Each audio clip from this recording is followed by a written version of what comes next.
Welcome, brave souls, to the chilling depths of horror and detail. Today we're going to share scary Wendigo horror stories. First story, Wendigo experience.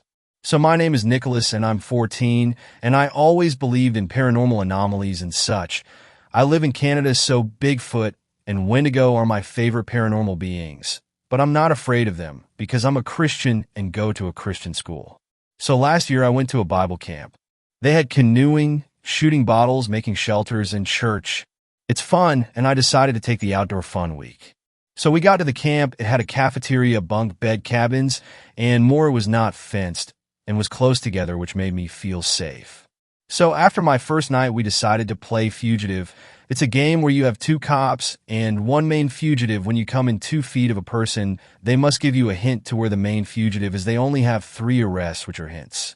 So I got picked for main fugitive and started running into the woods to find a hiding place. We all had radios to make sure we were safe. I found a pine tree, which I climbed up and hid, and they had 5 minutes to find me. 2 minutes and I hear my cabin master say, "Game over, come back for him," in the woods, not on the radio, which is odd, but I listened and went into the deeper part of the woods.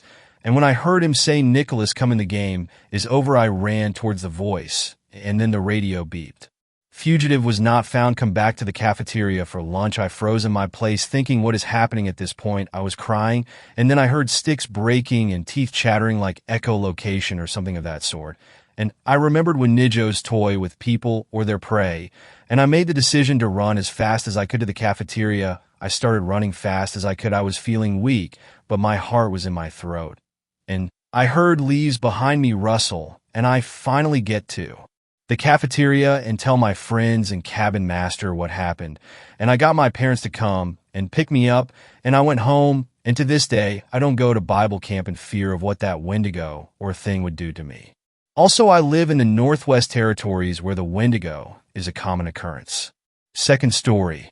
I believe I had a close encounter with something strange in Mendocino National Forest. This has left me feeling extremely shook, and I'd love some opinions, especially from someone with experience. Last year, I had a very strange experience in a national forest out in California. I was by myself on a road trip with my dog, and I was driving pretty far into Mendocino National Forest. I like to camp in national park/forest because it's isolated so my dog can roam and they're free of charge. A trade-off for sketchy/rough drives into the park sometimes and lack of service/assistance. Anyway, I was driving up this dirt road, kind of curling up a mountain around maybe 5 p.m.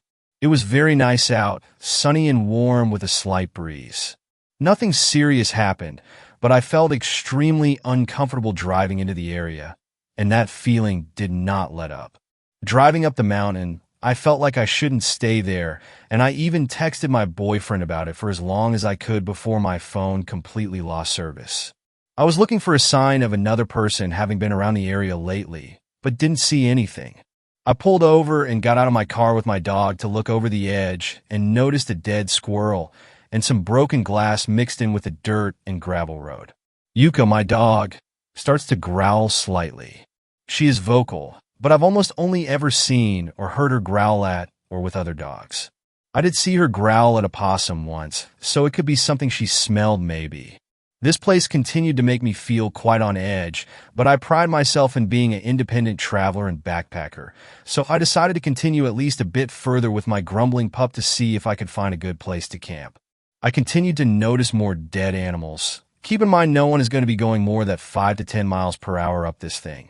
And that's if there's anyone even there. I hear men's voices.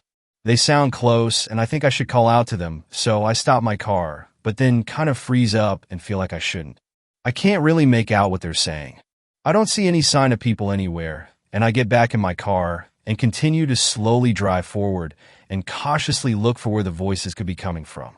I've never ran into other people in a national park or forest when I've gone this deep in. The unsettling feeling grows about the voices, which have sort of come and gone a few times, and I give up and begin to turn my car around. I honestly don't remember how Yuka was acting on the way down. I was scared and focused on getting out of there. I just distinctly remember being surprised at her grumbling when we were standing outside of my car. Kind of dangerously quickly, I went back down the mountain, not seeing any sign of anyone. I decided to spring for luxury and get a hotel for the night. I figured I was just fine. Huge and open spaces can be intimidating, I told myself. And the voices could have been echoing from somewhere far off, and they just sounded close. Animals die. Glass gets broken. Nothing happened, cool. But I remember this place. It sticks with me. Whenever I'm watching scary movies, if I'm walking my dog in the woods at night, nothing compares to the feeling I had driving up that mountain, and it's honestly kind of interesting to me as well as frightening. I recently happened across some information as well as some Native American lore that made me feel extremely uneasy. Fast forward a year, I've mentioned this place to a few people and the haunting vibes it gave me, but nothing much more. Googled the national park once and didn't see anything, but didn't look much either. I like scary movies and things of that nature, hence my fascination in this little event, LOL. So my boyfriend and I were coming up on finishing our road trip just yesterday. We were in Wyoming for a wedding. There were only 2 to 3 hours left, and the sun had set, so we decided to listen to some scary podcasts and YouTube videos. We went from the No Sleep podcast to the X-Files and ended up on a True Stories video dealing with Native American lore. I'm half paying attention, petting my dog, playing Pokemon on an emulator. And I hear the narrator mention Wendigos. Very briefly says what they are and casually mentions they can mimic voices. I mean it when I say the most horrible chills I have ever had in my life crawl down my spine, and I stare at my boyfriend and ask him if he remembers that national forest I was freaked out about last year. He says he does, and he reminds me that he texted me I was probably close to a Wendigo. He did. I remember him saying that, but didn't know much about their lore and thought he was just being funny like, yeah, Bigfoot is probably stalking you, or some other dad joke. And he was like, no, I was mostly joking, but I said it specifically because you said you were hearing voices that you couldn't find a trace of. I feel strange AF, and I start Googling Wendigos, etc., etc. They are allegedly able to mimic human voices, and they would live in that sort of area. It all matched up. Obviously, there's a ton of questionable info out there, but I tried to find more reputable websites and authentic experiences. I then specifically looked up missing persons in the area, and the first headline that catches my eye is another family goes missing in Mendocino, and I went through different websites and news articles of people going missing, but they are all a little hidden underneath national park websites and pictures of trees. I remembered looking up the forest about a year ago and didn't see anything and realized these stories didn't seem to be talked about much, which also piqued my intuition. It was stated that well over 100 people in the past 8 years have gone missing and not been found, on top of many which are found dead. It just has my intuition super spiked. Remembering how unsafe I felt and how much I wanted to get out of there terrifies me, and I felt so uneasy about what I was hearing and do to this day. My dog and I are very close. She was a stray that started following me one day, and I ended up bringing home from Costa Rica. So her little growls along the way makes me feel like there was something wrong. Even though it was just a storytelling video, those stories originate from somewhere. I've done a lot of solo traveling both in and out of the country, and I have never had such a bad feeling, on top of seeing an unnecessary amount of dead animals in a national forest, which just seems strange. I don't think I'll be doing more solo traveling unless it's around civilization, LOL. Does anyone know about authentic Native American lore, or has anyone else had a kind of inexplicable experience like this? Extra points if you've had bad vibes in Mendocino National Forest from a Wendigo. Third story. Wendigo in New Hampshire. Husband and I had a weird experience. We live in NH on 5 acres of property. Moved here last year. My son and I always walk on the property, half cleared, half wooded trails. The past month our walks have felt different, just a weird sense I have felt. Cat has also been heightened in behavior, not that it is relevant. Since that feeling, I've started keeping closer to the house. Last week I went out in the afternoon, was hearing animal noises odd for the time of day. I thought I saw a deer in the woods, but in the past month all animal sightings, which used to be daily, deer, turkeys, fox, had subsided. So I thought, oh, maybe deer are back. Told husband about it. And we just figured we'd keep an eye. Forward to yesterday, husband and I put our son down for the night. And while in the room, We hear what sounds like coyotes, but high-pitched, more amplified sound than we had heard before. Not a usual noise. Didn't think much, until husband went to lock up for the night. He does a quick yell my name. We both look out the slider door and see a large figure out at the tree line. Husband grabs gun and flashlight. As soon as that clicked on, it was gone. The only image we saw was probably 7 foot tall and lanky figure, upright and all dark as the moon was under clouds. We basically had our stomachs drop. Am now not going outside with our son, far at least, and Eve saged our house. Could it be Wendigo? Mother-in-law jumped to that. Apparently she heard folklore growing up. Fourth story. Have you ever heard of a skinwalker? I've avoided telling this story before because I want to believe that it wasn't real, that it was just a dream, but I've read so many similar encounters that I feel like maybe I should tell someone. Maybe it was real and something like this really lives out there. I wish I'd known it was possible back then. The story starts at my aunt's house. At the time, my mother and father were going through a divorce. I was about 11 and my younger sister was only 6. The details of the divorce don't really matter, but we were staying at my aunt's house with my mom until she could find a place she could afford on her own. My sister and I were too young to fully understand, so it was almost like a vacation. It helped that my aunt had a really cool house. It was a big and seemed even bigger to a couple of kids. I don't really know house lingo, but it was very modern with 2 long main wings. One side housed the bedrooms and a small library. The other had the kitchen. The kitchen had these huge windows, the kind lots of more modern-styled houses have where they take up the whole wall.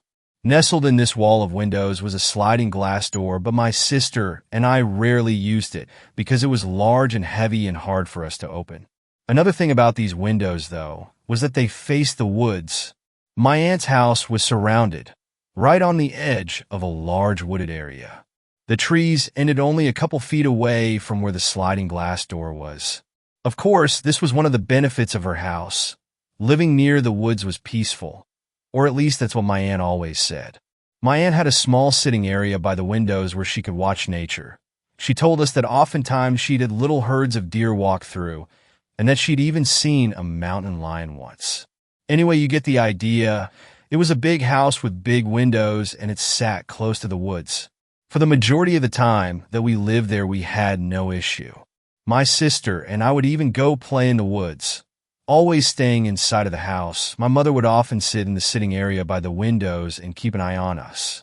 We'd play hide and seek or tag or see if we could climb the trees. Things changed at night, though. I hated those windows at night. When I'd walk down the long hallway to the south wing of the house to get a glass of water from the kitchen or something, I'd always see the trees moving, swaying unnaturally. Not like from wind, where it started from the top and worked its way down, but like something was pushing against them from below, and the tree shook from that. It freaked me out, but I was 11, so it wasn't that hard. I'd usually just hurry up and get my water and run back to my room. I hated it so much that I rarely forgot to get water before bed after the first couple times. Wasn't risking that creepy shit again. Later on, I wasn't given a choice, though. One night, I had a dream that my mother was calling me. Her voice was coming from the kitchen, asking for my help with something. I stood up from bed and made my way towards where she called, my brain fuzzy from sleep. Her voice was soft, but it carried to me as I walked, warm and familiar. The closer I got, though, the weirder it sounded, becoming slightly distorted and deeper. It was like a mix of my mother's voice with some animalistic cries that just got louder until I was shocked awake, just before I stepped through the doorway into the kitchen. I quickly looked around, confused. My mom wasn't there, and the whole house was dark except for the moonlight that illuminated just enough of the room for me to know it was empty.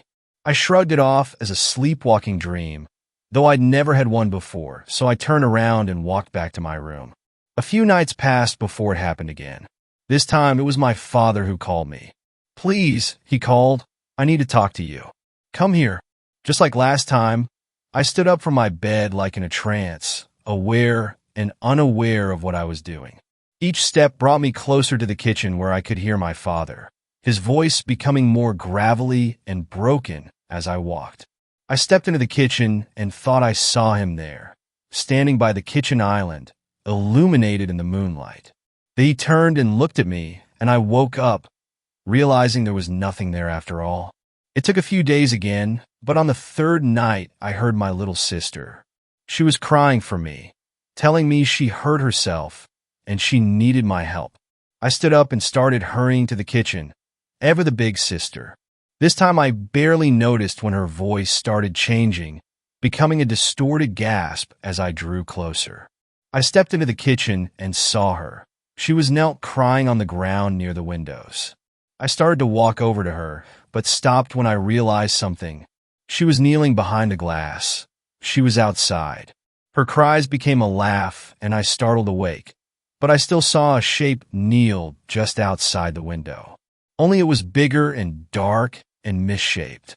I screamed in terror, and it moved, faster than anything I'd seen before, disappearing into the woods. My mother came running from her room, turning on the lights and comforting me.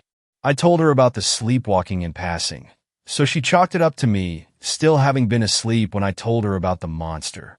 She walked me back to my room and had me take some sleeping medicine to help me get back to sleep. After that, everything seemed like it might be okay. A week passed, and then two. My mom found a nice apartment that she planned to move us into. My sister and I were sad to leave, but I was secretly relieved. I'd been on edge every night since it happened, wondering if it would call to me again. But everything was silent until the night before we were meant to leave. I was just starting to drift off to sleep when I heard shuffling outside my door.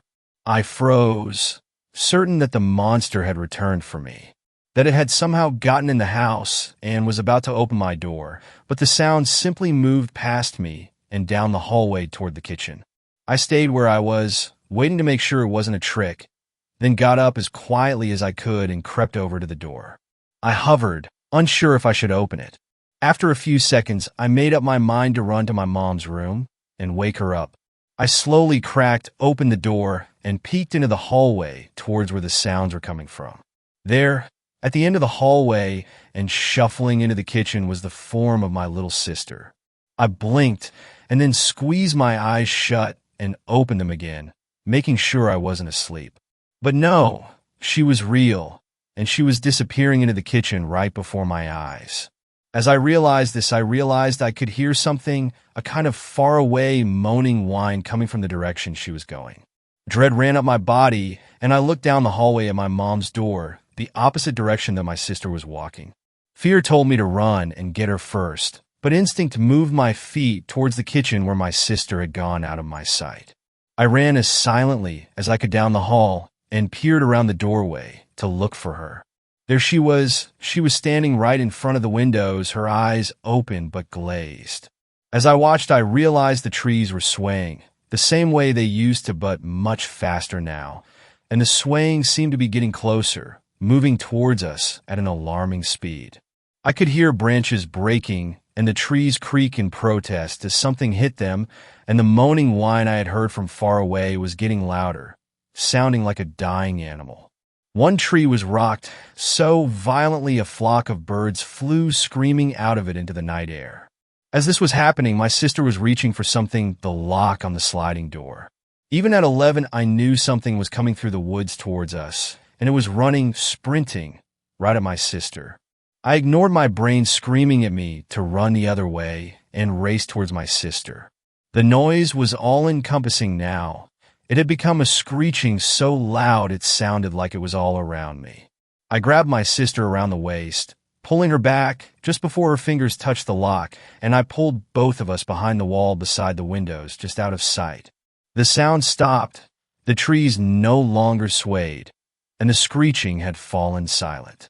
I could hear my sister breathing frantically, but I held her mouth closed, willing her not to cry. My own breathing was shallow and fast, but as I tried to quiet it, I realized there was another sound.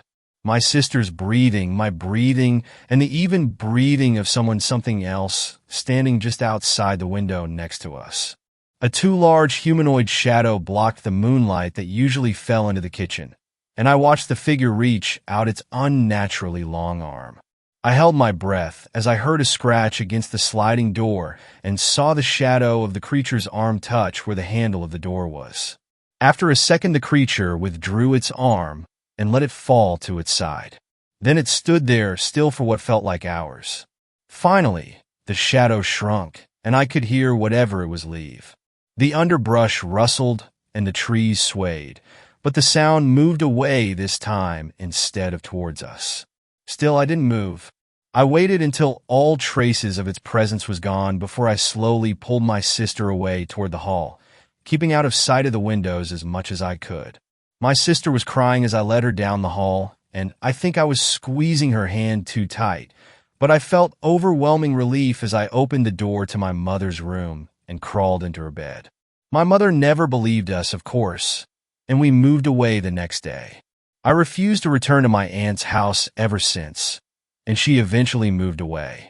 I've never had an encounter like that again, but that might be because I stay away from the woods like a plague now. If you're a fan of hiking or camping or living near nature, all I can say to you is good luck. Fifth story. Creepy rural Irish stories are rural and fracking creepy. Well, here's the dealio. I'm not a natural author, so forgive me for the awkward wording. I'm also only going by word of mouth, so if the narrative is a bit disjointed, that's influenced by how it was told to me. Now, most creepy stories and urban myths have this degree of it's true, it happened to me, or it happened to a friend of a friend. A lot of them have this as it happens narrative. They're awesome. They're works of art and seriously creepy. Me, I'm not trying to ply my trade as an author. The first story isn't something that happened to me, but a story that has been passed down my family since my great-great to the nth degree grandparents. My grandfather seems to find this a genuinely painful tale, but I'll never know what is going on with it unless someone else has some myth insight. The second one is something he experienced as a young man, and I don't know how much is elaborated. I do know it does seem to be based around a very true multiple murder. When he told me these, he was a very sane, very erudite, and very sober man, and he only told them on dark winter nights when he was in a pensive mood.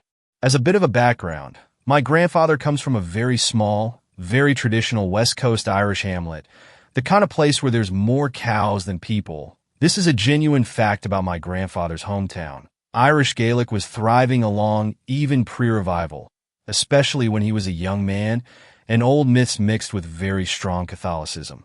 As a child, he used to tell me stories about shit like the Dullahan, which is a very popular story in his area. Ghost stories, stories about them little folks, the story about the washerwomen, stories about souls drowned at sea, and wicked creatures waiting to trip good Christian children up. As someone who's really interested in where our creepy stories and myths and legends ultimately come from, I grew up with a gold mine of strict Christian guilt and native mythology. Because I'm interested in where these stories come from, I was wondering if anyone else has come across anything like the stories my grandfather told. Does it stem from some urban legend or native mythology I haven't stumbled across? I don't think they're supernatural, but they might well be odd stories particular to my family or my grandfather's area, which does well happen, but I'm still wondering if they're an offshoot of one ghost story or another, you know? It's mere bloody-mindedness, and the fact that I really do find the study of this stuff interesting. So yeah, it's not the best place to post this, but it's also a place where I have a good chance of coming across someone who's come across the story before, right? Here we go. Story 1. My paternal grandfather's family, via my great-grandmother, have a long history of being up to no good. My grandfather always took a perverse pride in it. Thing is, I was always told that banshees are tied to important people in noble families. My family, about as far from noble as you could get, once upon a time. My grandfather always said, and still says, when he's in the mood, some families have banshees, but we were never good enough. We have this. Although myths is myths, it was always a thing that we didn't have a banshee. We had something else. I guess maybe this is a banshee for poor families? Anyway, the story.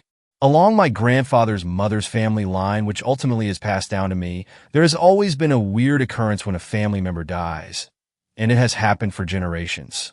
It quite often happens when the eldest son or father dies, but it happens without fail when a daughter of the family line dies. Sometimes it happens for non-blood related women. There is some evidence that this myth is based along matrilinealness, but it's very women-based all the same.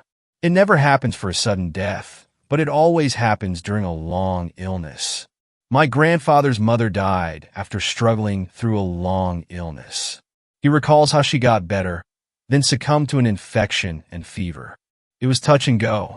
One night, just as it was getting dark, as his mother lay sweating palely in her bed, there was a heavy knocking at the front door. My great-uncle went to answer it and came back shrugging. They assumed it was local kids playing a joke. They didn't believe the myth any more than I do. Their mother had told them a similar thing had happened when her mother had died. But seriously? None of them believed it. A few hours passed. My great-grandmother turned and flailed in her fever. And then more knocking at the windows, more frantic than before. Again, there seemed to be noon there. Another hour or so, thudding at the door. Let me in, kind of pounding. They thought it was kids playing around, but felt sick with dread. The knocking kind of dulled in intensity after a night of torment, but it continued softly, insidiously. It stopped suddenly in the small hours of the morning. Not long after, my great-grandfather started shouting at my grandfather to get a doctor, or anyone. My grandfather sent his brother, who never spoke of this evening ever again.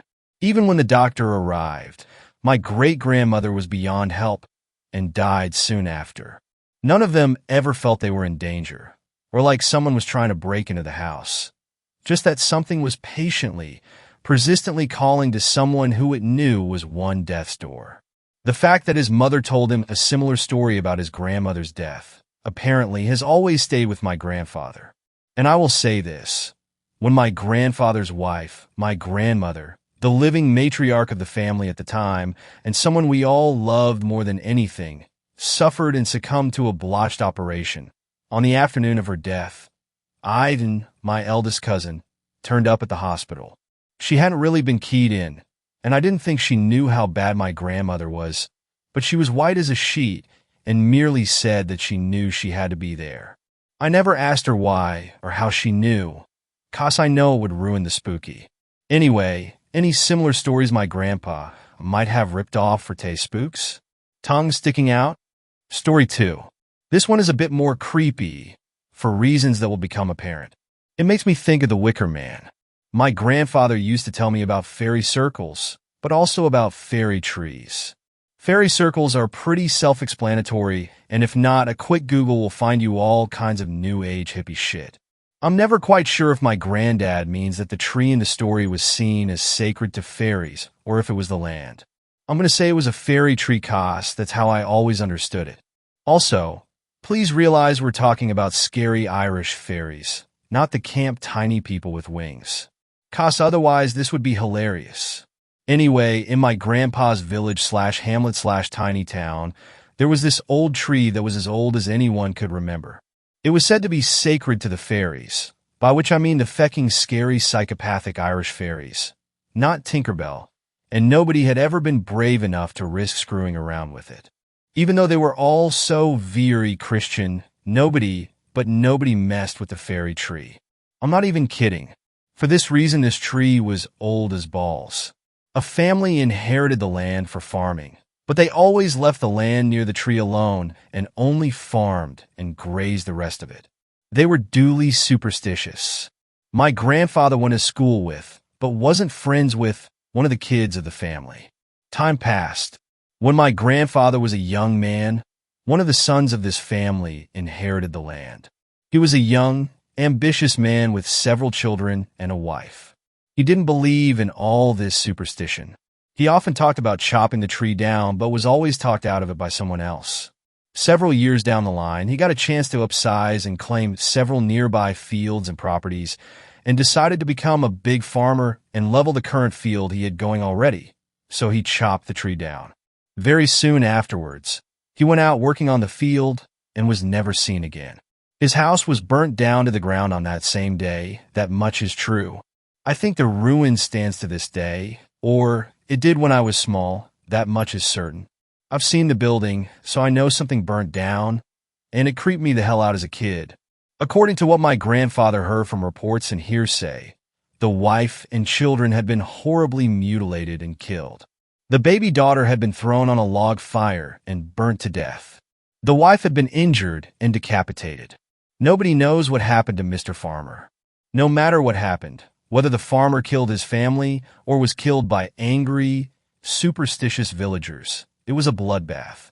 To my knowledge, or my grandfather's current knowledge, no corpse has ever been identified for the farmer. Make of that what you will. I personally always thought he killed his family, but family murder by superstitious villagers, a law of the Wicker Man, or something paranormal, it's a creepy story. It's also something my grandfather really does not talk about very often, which makes me think of village cover-up. At university, I met someone with family in the nearest big town, which is how we got talking before about that murder urban myth bit, who said that she had heard of a slightly scandalous multiple murder happening a long time ago in my grandfather's village, and that it had always seemed kind of Wickermanish. Since this is pre-internet, fairly isolated rural Ireland we're talking about, I haven't found any really potent info to verify what happened, and either way it's very fecking difficult to get documents on anything, especially if you live abroad. Seriously, what is it with Irish bureaucracy? But the fact that my friend knew something about this incident before I even tried to prompt her does send chills up my spine and make me wonder if there really is a story here. I was also told this story by a guy in a coffee shop in the county town. I was doing some small town sightseeing before heading to see family, and I got to tell him that my grandfather knew the phantom missing man, or at least his family. He double took, and so did I, so I think this myth is doing well enough. What the truth behind it is, I'm still wondering though. So yeah, any thoughts on this one either? TLDR, my family might have a shitty pound store banshee ripoff, and my grandfather might come from the town the Wicker Man was set in. He might know people who murdered a man and his family for cutting a tree down some 60-something years ago. I kid, but anyone know anything about where these creepy stories come from? Sixth story, the fog knife. Like all rural suburbs, we had urban legends growing up.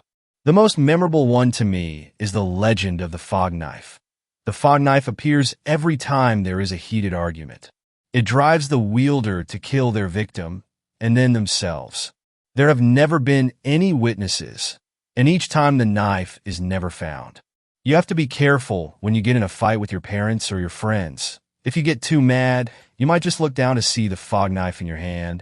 It supposedly started a long time ago, like so long ago that the radio had just been invented and families sat in their living rooms eating dinner off of trays and listening to it together. Anyway, the legend starts with your typical American atomic family. A husband, a wife, a girl, and a boy. The story goes that one day, the dad came home and found his wife cheating on him with another man. He didn't catch them in the act, but he caught the man coming out of the house when he came home early from work. It was a very foggy afternoon, so much so that he couldn't see 10 feet in front of his car the whole way home.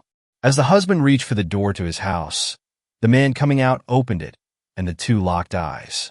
The husband didn't know the man or what to think at that point.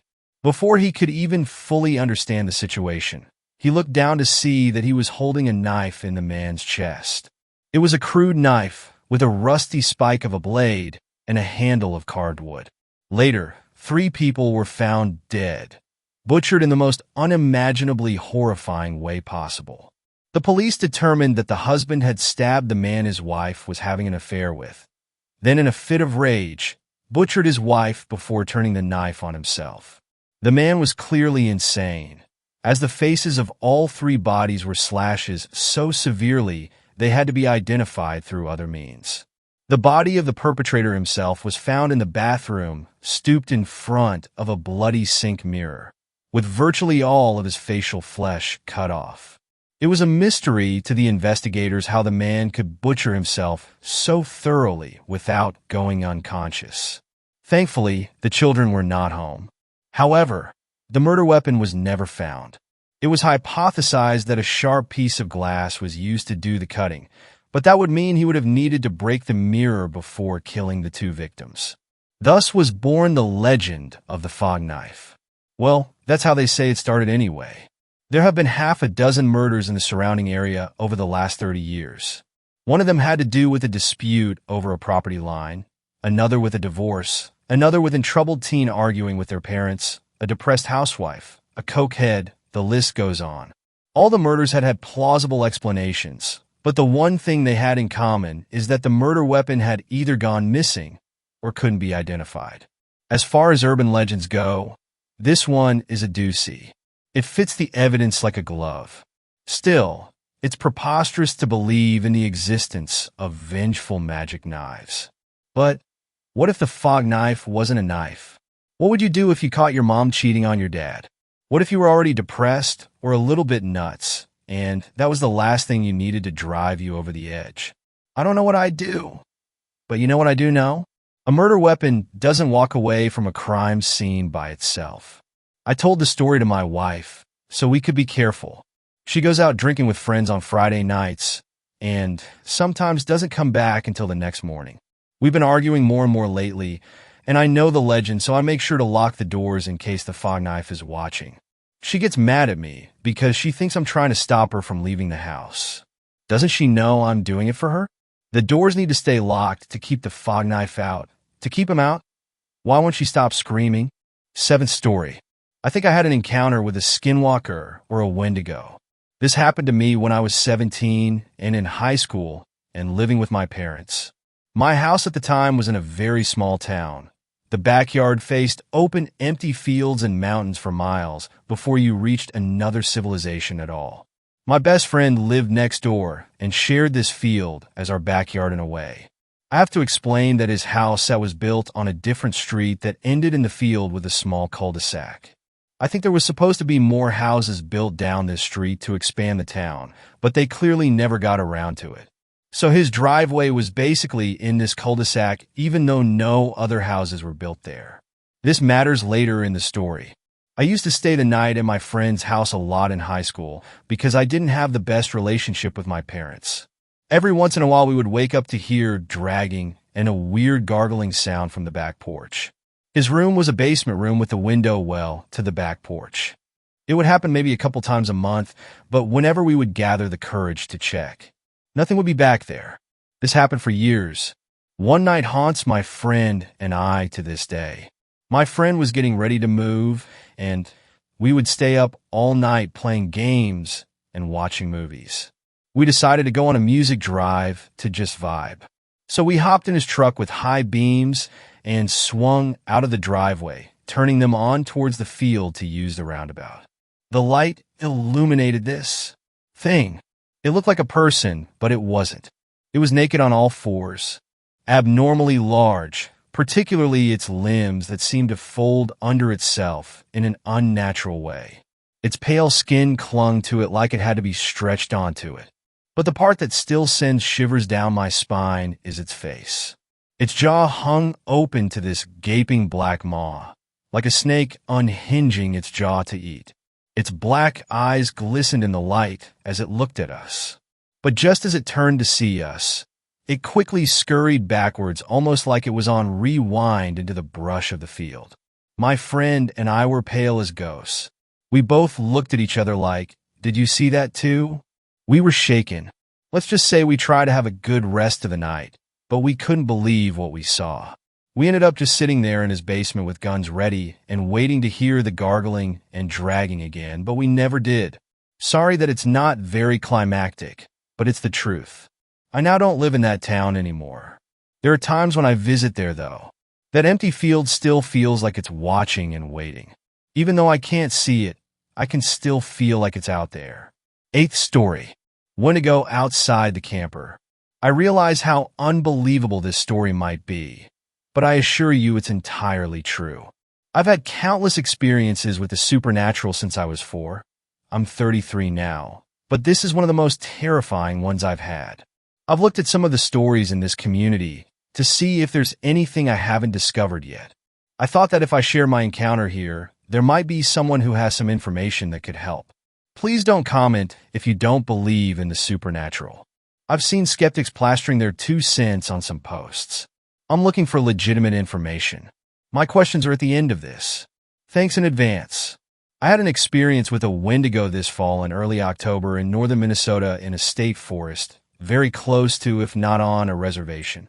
I've always heard that speaking of them can draw them to you, but I hadn't thought of or listened to any Wendigo stories any time close to my encounter. I was staying with some very dear friends.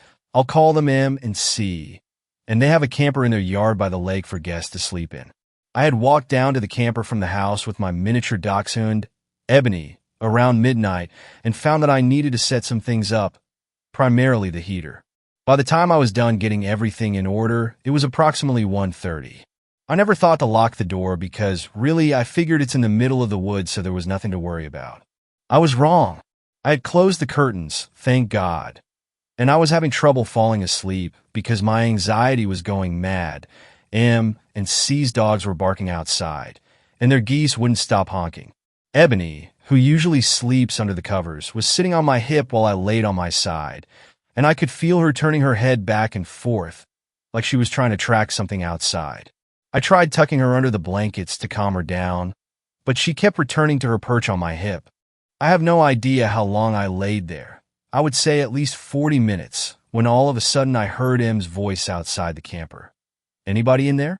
And what sounded like claws dragged down the side of the camper. I almost called back to her when I realized, number one, she and C were both fast asleep by now, and number two, M knew I was in there. She wouldn't ask if anybody was. Suddenly, I noticed everything had gone absolutely silent outside. The dogs and the birds had stopped carrying on. The gusts of wind had even stopped. It was the kind of silence you hear about in horror stories. How the woods go mute when something evil is in the area. Then another thought hit me. Ebony would be losing her sh*t and barking at the door if that had been anything human. She was frozen on my hip, dead quiet, shaking. I didn't dare to move, but I was really starting to have to pee. And I remembered that I hadn't locked the door. I have no idea how long I laid there debating whether I should get up and use the bathroom and lock the door, but it felt like an eternity. In reality, I guess it was maybe 10 to 15 minutes. I thought it may have been a skinwalker at first, but remembered they don't mimic the voices of your loved ones to lure you into the woods. Wendigo ag do. I knew these creatures, demons, whatever they are, can lure humans out of their abodes if they make eye contact with you, and everything in me was screaming to make sure I didn't look outside. I made doubly sure I didn't look through any cracks in the curtains as I walked softly to the front of the camper and very slowly turned the lock, praying and holding my breath. I made sure to keep my eyes away from the windows as I crawled back in bed and pulled Ebony close, and she finally stayed under the blankets. I snuck a peek at my phone for the time before I laid down, figuring it had to be close to 3 a.m., the witching hour. It was about 2:30. As soon as I laid down, the wind kicked back up, and M and C's basset hounds erupted into howls as they came running down to the camper and a little ways into the trees, and the geese started their noise again. I heard the bassets come back to the camper, barking a few more times before they laid down outside the door to protect me. I didn't get out of bed again that night. I told M and C what had happened the next morning. I think I was hoping M would say she had come down to check on me and Ebony, but she confirmed what I already knew. They had gone to bed as soon as I had left the house. I said a prayer over their house, the camper, and all of us the following night, and had an uneventful night. Thank God. I also spoke with another guy who's familiar with the supernatural to see if he knew any more about Wendigo ag. I'm not sure how accurate the information he gave me was, or if it's reliable at all, but when I asked him why Ebony hadn't made a peep, I had assumed it was because she was absolutely petrified. He said a Wendigo can control animals to keep them from alerting their owners about its presence. He also told me one. They can't enter houses that aren't made of wood directly from the forest they're hunting in, tents and campers included, because they consist of man-made materials too.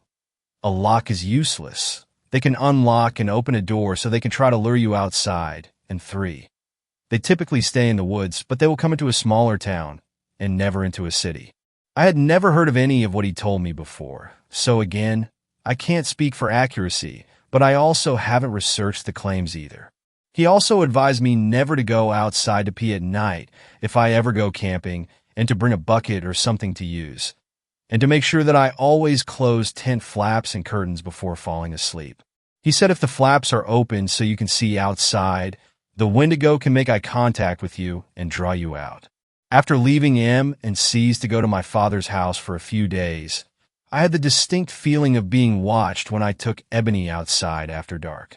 My father lives 3 hours away from M and C, but his house is in the country. I told myself it was only the fear from the experience and what I know about the Wendigo triggering an overactive imagination. I never heard anything, and I watched Ebony's behavior very closely, and she didn't act like she had in the camper. I'm moving back to that area from Canada, and this experience has been weighing heavily on my mind. I've been trying to find any information about warding them off, or if they have a home hunting range like cougars do, or if they move on from a region. My prayers did work the second night, so I figure I can pray over the property. I also have holy water that I can use, since the Wendigo is an evil spirit that possesses people or physically manifests. Frustratingly, a majority of what comes up in searches is utter garbage like Wikipedia. Does anyone know if a Wendigo stays in one area? Are my concerns about it coming back when I get moved into my cabin warranted? Or am I worrying excessively? Do you have any tips for warding them off? Ninth story. Wendigo showed itself to me in North Carolina. A little info to help prior to reading. I have always been very sensitive to the supernatural and have seen sense things many times before. I am a born-again Christian and often use my spiritual authority towards demonic presences. I went on a trip to North Carolina with my now ex-boyfriend and his family about 2 years ago around the same time. We stayed with his grandparents who live in a large farming community, a town with a population of maybe 40 people. This was also close to the Outer Banks. Fast forward to about day 4 into the trip. It is New Year's and around 11 p.m. I headed to bed early as I was in a tough spot with my boyfriend. We had been arguing frequently. As I was beginning to fall asleep, in that semi-lucid consciousness where your thoughts begin to become your dreams, I began having nightmarish visions with demon-like faces and contorted apparitions. I was also lying on my stomach with my eyes closed. I was beginning to recognize that something was not right and became more awake. I felt as though something was watching me and felt like I shouldn't move. With my eyes still closed, being fully awake, I suddenly knew what was happening. In my head, I was seeing what I now know was a Wendigo.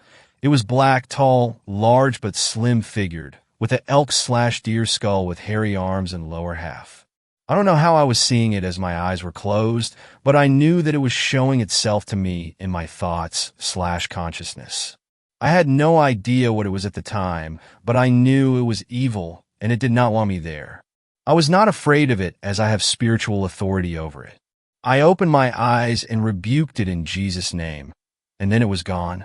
I didn't have the feeling that something was watching me any longer. Fast forward to the last night of the trip. I was outside alone, and it was evening. The sun was almost all the way set. I was near the house and looking into the woods, and I began to have the same exact feeling as before, and I knew that the Wendigo was watching me again. I proceeded to go inside and continue on with my evening. On the way home, I Googled descriptions of the being I saw, and the classic half-man, half-deer creature popped up, checking all the boxes of the description. I guess I am positing this to see if anyone else has had a similar experience in that area, or at all. I fully believe that these supernatural beings exist and want nothing more than to do evil things. 10th story. I believe what I saw was a Wendigo. Hello, Dr. Sebastian, I would like to speak with you. That is what a cold voice said to me over the phone. The voice then explained that there was a family who needed food to be delivered to them, and I then asked why she asked me an astrophysicist. She then replied with, "We would really like you to deliver or at least purchase food for them." I could not say no, so I asked her for the location of the family. She gave it to me, and I decided to ask the family what they want when I arrived. I then drove to the location, parked my truck, and entered the small wooden house. When I entered, I got a chilling feeling in my spine. I then drew my firearm and walked slowly while calling for someone. It was pitch black within the house except the small amount of light entering the house through the curtains. I then walked into their kitchen, and that is when I froze in fear. There it was sitting with its legs crossed, looking at me. It was as tall as me sitting, and I'm around 6 feet 5 inches in height. It had long talons. It was skinny. Its skin was gray, and its eyes were almost as white as light, but far less bright. I could see its rib cage, and then it spoke. It said in a child's voice, "Hello, Dr. Sebastian. How are you?" I screamed like a Viking in the midst of war and shot it 8 times in the heart. Its scream sounded like an Aztec death whistle. I ran back to my truck and left. I knew that thing is what I spoke to, and I knew if I were to tell my friend, he would show up with his entire team, and they would have been turned into its dinner. That is all I can remember. But the way it looked at me screamed, "I have ascertained your soul, and there is nothing you can do about it." I visited the location 2 years later with my mates. The place was in a horrible state. The wall had scratch marks, there was urine everywhere, and the only thing we could smell was the urine and blood. As I stepped into my apartment, I got a weird feeling. My roommate then greeted me. She asked me what I had done, and I told her that I went with her brother and our friends to an old cabin. 2 hours later, while I'm trying to sleep, I hear a tapping noise. It was coming from my window, and I knew something was wrong. My apartment is on the 2nd floor. There are no trees for at least 10 to 20 meters, and most trees in the area are short. I did not even dare to move, and then my roommate came into my room. "CB, do you have toothpaste? Because I have run out," she said. She then looked at the window, and the tapping speed increased. "Don't move," I said. After 2 hours, the sound stopped, and we both slept in the living room. Thanks a lot for watching the video. Till the end, subscribe to Horror in Detail for more videos. Drop your suggestions in comment section.